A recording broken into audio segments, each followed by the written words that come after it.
এই লেবু দাদা লেবুর আলি কত? এই লেবুর আলি কিনতে আইছো? হ্যাঁ লেবু নেওয়ার পর নিতে আইছি। হেইয়া তো গাড়িটা লইলো টেরা কই তোর গাড়িটা কিছু দেয়নি। হ্যাঁ গাড়ি লাগবে কিতে আবার লেমু নেতে আবার গাড়ি লাগবে কিসে? এ ভাই তো চেক বা ক্রেডিট কার্ড সব আনছেন? ক্রেডিট কার্ড আমার দোকানে আছে, হলে ক্রেডিট কার্ডের ইটা লইয়ে পাউন্স করবে না। চেক চেক ঠিক আছে? লেমু নেতে আবার ক্রেডিট কার্ড মেডিট কার্ড লাগবে কা? হ্যাঁ বুঝবা না তুমি, লাগবে কা তুমি বড়ি আবার হাতে ধরো ধরতে মনে হচ্ছে দেখছো তুমি লেবুর বইটা জানো লেবু ধরো ধরেন দিয়া একা লেমন হয়ে গেছে, মুই এই 100 টাকা আনছি, এইতে যা পাই এই দাও।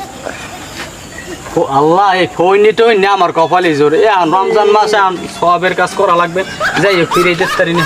এই বড়ি চিনতে ধরো, ধরিস পড়ে না জানি, ধর মেলে ধরো মেলে ধরো। হ্যাঁ বেশি আরে আল্লাহ, ও কিয়া বেশি পড়ছে বেশি পড়ছে। যা যা যা এ মোর লাগে একটু রাইস, সন্ধ্যা ধর আমি অনেক সরপত নাবি না, মোর লাগে একটু রাইস।